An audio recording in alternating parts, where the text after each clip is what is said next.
ಸರ್ವಾಧಿಕಾರದ ಸರ್ಕಾರ ಇದೆಯಲ್ಲ, ಈ ಸರ್ವಾಧಿಕಾರದ ಸರ್ಕಾರ ಹುಟ್ಟಿಸಿರೋ ಭಯ ಎಲ್ಲರನ್ನ ಬಾಯಿನ ಮುಚ್ಚಿದೆ. ಯಾಕಂದರೆ ನಾವೆಲ್ಲರೂ ನೋಡಿದ್ವಿ ಶಾರುಖ್ ಖಾನ್ಗೆ ಏನಾಯಿತು, ಶಾರುಖ್ ಖಾನ್ ಮಗನ ಟಾರ್ಗೆಟ್ ಮಾಡಿಬಿಟ್ರು. ಸಂವಿಧಾನಿಕ ಸಂಸ್ಥೆಗಳು ಅವ್ರ ಕೈಯಲ್ಲಿವೆ, ಅದು ಇವರ ಗುಲಾಮರಾಗಿ ಆಗೋಗ್ಬಿಟ್ಟಿವೆ. ED, IT, CBI ಎಲ್ಲವೂ ಸಹ. ಈವನ್ ಜುಡಿಷಿಯರಿ ಇವತ್ತು ಸುಪ್ರೀಂ ಕೋರ್ಟ್ ಹೇಳಿದೆ, ನಮ್ಮ ಟೈಮ್ ವೇಸ್ಟ್ ಮಾಡಿಬಿಡಿ, ಮಕ್ಕಳ ಕೇಸ್ ತೊಗೊಂಬಂದು ಅಂತ. ನಮ್ಮ ನಾಳಿನ ಭಾರತನ ಹಂಗೆ ತುಳಿದು ಬಡಿದು ತಲೆ ಒಡೆದು ಹಾಕ್ತಾ ಇದೆ ಈ ಸರ್ಕಾರದ ಗೂಂಡಾಗಳು.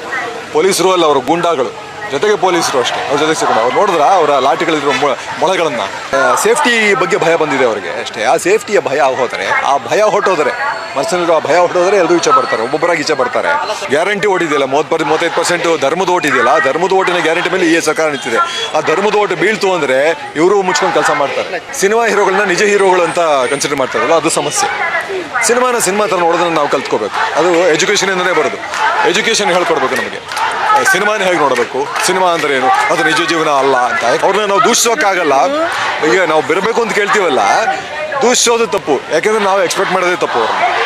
ಅವ್ರು ಎಕ್ಸ್ಪೆಕ್ಟೇ ಮಾಡ್ಬೋದು. ನಿಜ ಜೀವನದ ಹೀರೋಗಳಲ್ಲ ಅವರು, ಸಿನಿಮಾ ಹೀರೋಗಳಷ್ಟೇ. ಪಾಪ ಅವ್ರು ಸಿನಿಮಾದಲ್ಲಿ ಇರಲಿ ಬಿಡಿ, ಇವ್ರು ಹೋರಾಡ್ತಾ ಇದ್ದಾರೆ. ಆಗುತ್ತೆ, ಬದಲಾವಣೆ ಆಗುತ್ತೆ. ಅವರಿಂದನೇ ನಾವು ಎಕ್ಸ್ಪೆಕ್ಟ್ ಮಾಡಬಾರ್ದು. ಜೊತೆಗೆ ಅವ್ರನ್ನ ಆರಾಧಿಸಲೂಬಾರ್ದು. ನೀವು ಹೋಗಿ ಏನದು ಹಾಲಿನ ಅಭಿಷೇಕ, ಹೂವಿನ ಅಭಿಷೇಕ ಯಾವ ಅವಶ್ಯಕತೆಯೂ ಇಲ್ಲ ಅವ್ರಿಗೆ. ಸಿನಿಮಾ ಮನೋರಂಜನೆ ಕೊಡ್ತಾನೆ, ಯಾವ ಪ್ರಾಮಾಣಿಕವಾಗಿ ಸಿನಿಮಾ ಮಾಡ್ತಾನೆ, ಒಳ್ಳೆ ಸಿನಿಮಾ ಮಾಡ್ತಾನೆ, ಅದನ್ನು ಮಾತ್ರ ನೋಡಿ. ಒಬ್ಬ ನಟನಿಗೋಸ್ಕರ ಸಿನಿಮಾ ನೋಡ್ತೀನಿ, ಅದೇ ಸ್ಟಾರ್ಡಮ್ ಕೊಟ್ಬಿಡ್ತೀವಿ, ಅವ್ರನ್ನ ಆರಾಧಿಸಕ್ಕೆ ಶುರು ಮಾಡ್ತೀವಿ. ಅದೇ ಸಮಸ್ಯೆ ನಮ್ಮ ಜನಗಳ ಸಮಸ್ಯೆ ಇದೆ. ನಾವು ತಿದ್ಕೋಬೇಕು. ಅವ್ರನ್ನ ಕೇಳಿ ಈಗ ಹೋಗಿ ಕೇಳಿ ಪ್ರಯೋಜನ ಇಲ್ಲ. ಯಾಕಂದರೆ ಅವ್ರನ್ನ ನಾರ್ಮಲ್ ಮನುಷ್ಯರೇ ಅವ್ರು ಸ್ಟಾರ್ಗಳಲ್ಲ ಅಥವಾ ಆರಾಧ್ಯ ದೈವಗಳಲ್ಲ. ಆರಾಧ್ಯ ದೈವಗಳಾಗಿದ್ದರೆ ಬಂದಿರೋ ಇಲ್ಲಿಗೆ, ಆ ದೈವಗಳಲ್ಲ, ಅಲ್ಲ ನಾರ್ಮಲ್ ಮನುಷ್ಯರು. ಪಾಪ ಅವ್ರು ನಾರ್ಮಲ್ ಆಗಿರಕ್ಕೆ ಬಿಡಿ. ಅವ್ರು ನೀವು ನೋಡಿ, ಹಿಂದಿಯಲ್ಲಿ ನೋಡಿ, ಅಮಿತಾಬ್ ಬಚ್ಚನ್ ನೋಡ್ತೀವಿ, ಈಗೆಲ್ಲ ಈಚೆಗೆ ಬರ್ತಾ ಇದೆ. ಸೋಷಿಯಲ್ ಮೀಡಿಯಾ ಎಲ್ರಿಗೂ ಗೊತ್ತಾಗುತ್ತೆ ಯಾವಾಗ ಯಾರು ಏನು ಮಾತಾಡಿದ್ರು ಅಂತ ಎಲ್ಲ ದಾಖಲಾತಿ ಇರುತ್ತಲ್ಲ. ಅಮಿತಾಬ್ ಬಚ್ಚನ್ ಮಾತಾಡ್ತಾ ಇದ್ರು, ಆಗ ಅನುಪಮ್ ಖೇರ್ ಮಾತಾಡ್ತಾ ಇದ್ರು, ಅಕ್ಷಯ್ ಕುಮಾರ್ ಮಾತಾಡ್ತಾ ಇದ್ರು, ಎಲ್ಲರೂ ಯಾರೂ ಮಾತಾಡ್ತಾ ಇಲ್ಲ.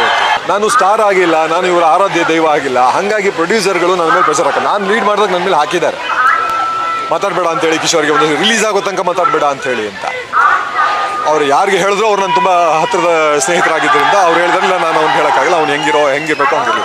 ಸೊ ಈ ಥರದ ಸ್ನೇಹಿತರು ಇರೋದ್ರಿಂದ ನಂಗೆ ಸಂತೋಷ. ಅದೇ ನಾನು ಧೈರ್ಯವಾಗಿ ಮಾತಾಡ್ಬೋದು ಈಗ. ಹಾಗಾಗಿ ಜೊತೆಗೆ ಭಯ ಬಿಡಬೇಕು. ಸತ್ಯ ಮಾತಾಡೋದಕ್ಕೆ ಯಾಕೆ ಬೇಕು ಭಯ? ಅಸತ್ಯದ ಜೊತೆಗಿದ್ದರೆ, ಅಧರ್ಮದ ಜೊತೆಗಿದ್ದರೆ ಅಷ್ಟೇ ಬೇಕು. ಧರ್ಮ ಅಂದರೆ ಒಳ್ಳೆ ಕೆಲಸ ಅಷ್ಟೇ, ಇನ್ಯಾವುದೂ ಧರ್ಮ ಅಲ್ಲ. ಇದು ಹಿಂದೂ ಮುಸ್ಲಿಂ ಕ್ರಿಸ್ತ ಅಲ್ಲ. ಧರ್ಮ ಅಧರ್ಮದ ವಿರುದ್ಧ ಪದ ಅಂತ ನಾನು ಹೇಳೋದು. ಅಧರ್ಮ ಅಂದರೆ ಕೆಟ್ಟ ಕೆಲಸ, ಧರ್ಮ ಅಂದರೆ ಒಳ್ಳೆ ಕೆಲಸ. ಸೊ ಅಣ್ಣವ್ರ ಹಾಡೇ ಇದೆಯಲ್ಲ, ಯಾರು ಏನು ಮಾಡುವರು, ನಮಗೇನು ಕೇಡು ಮಾಡುವರು, ಸತ್ಯದ ಹಾದಿಯಲ್ಲಿ ಇರುವಾಗ, ಧರ್ಮವೇ ರಕ್ಷಿಸುತ್ತಿರುವಾಗ, ಕನ್ನಡ ನಾಡೇ ಹಿಂದಿರುವಾಗ, ಕನ್ನಡ ನಂಬಿಸಿರುವಾಗ. ಕನ್ನಡ ಅಂದರೆ ಬರೀ ಭಾಷೆ ಮಾತ್ರ ಅಲ್ಲ, ಕನ್ನಡದ ನಾಡು, ಸಂಸ್ಕೃತಿ, ಇಲ್ಲಿ ಆಚಾರ, ಒಳ್ಳೆಯ ವಿಚಾರ, ಎಲ್ಲರನ್ನೂ ಆಲಂಗಿಸ್ಕೊಳ್ಳೋದು, ಯಾವ ಭಾಷೆಯಿಂದ ಬಂದರೂ ದಬ್ಕೊಂಡು ನಮ್ಮವ್ರನ್ನ ಮಾಡ್ಕೊಳ್ಳೋದು, ಇವೆಲ್ಲವೂ ಕನ್ನಡ.